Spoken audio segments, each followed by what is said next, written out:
Hello everyone, welcome to about chemistry. आज हम देखने वाले हैं अवोगाद्रोस लॉ, अवोगाद्रो हाइपोथेसिस। ठीक, अकॉर्डिंग टू दिस लॉ, इस लॉ के अकॉर्डिंग क्या होता है, at same temperature and pressure क्या होगा, जो अपना वॉल्यूम होगा, volume of gas is directly proportional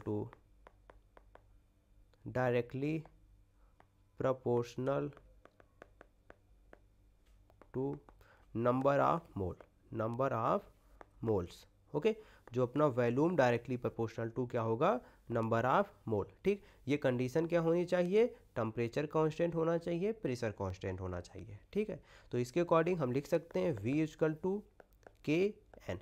ठीक, तो इसको V1 upon N1 equal to V2 upon N2 लिख सकते हैं किसी दो पॉइंट पर।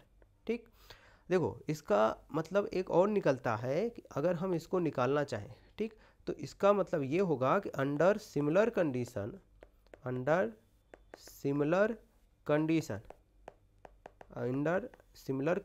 Of pressure and temperature equal volume of all gases contains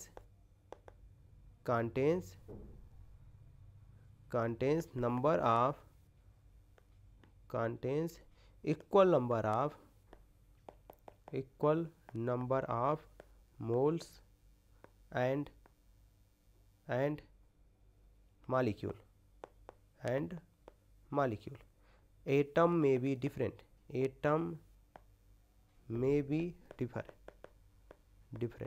ठीक, इसका क्या मतलब है कि ये बोल रहा है कि अंडर सिमिलर कंडीशन, ठीक है, under similar condition of pressure और टेम्परेचर फिक्स हो। ठीक है, equal volume of all gases, हमारे पास 5-6 गैसेस हैं। ठीक है, उसमें से उनका वॉल्यूम अगर इक्वल है तो उसमें जो मोल होगा contains equal volume of gases contains equal number of mole. उनका जो मोल होगा वो सबके मोल इक्वल होंगे। अगर मोल इक्वल है तो मॉलिक्यूल भी इक्वल होगा।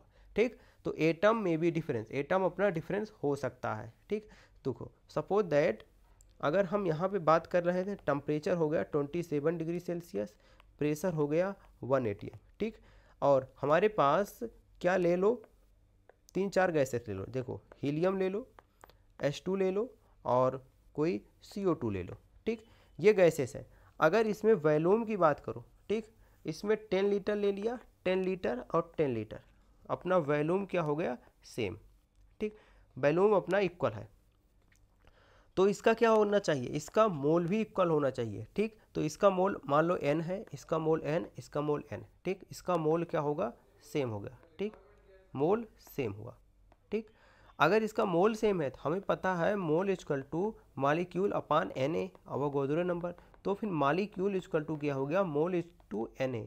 ठीक, कैपिटल N क्या होता है, मॉलिक्यूल। ठीक, तो फिर यहाँ पे अगर मॉलिक्यूल की बात करेंगे तो फिर Na हो जाएगा, इसका भी Na और ये भी Na।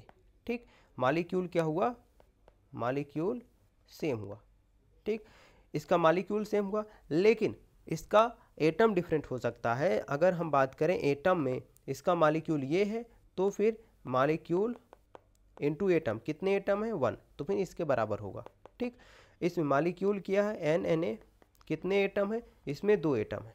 ठीक, 2 एटम है। ठीक, इसमें कितने एटम है, 3 है, तो फिर 3 इंटू Na। ठीक, हमें इसने एटम मिले, एटम क्या हुआ, डिफरेंट हुआ, एटम डिफरेंट हो सकता है। ठीक, तो ये है अपना अवोगाद्रो हाइपोथेसिस, जो बोलता है अंडर सिमिलर कंडीशन में जो अगर अपना वॉल्यूम सेम होगा तो उनके मोल भी सेम होंगे। ठीक, मतलब V directly proportional to N। ठीक, आई होप आपको ये अवोगाद्रो हाइपोथेसिस समझ में आया होगा। Thank you very much.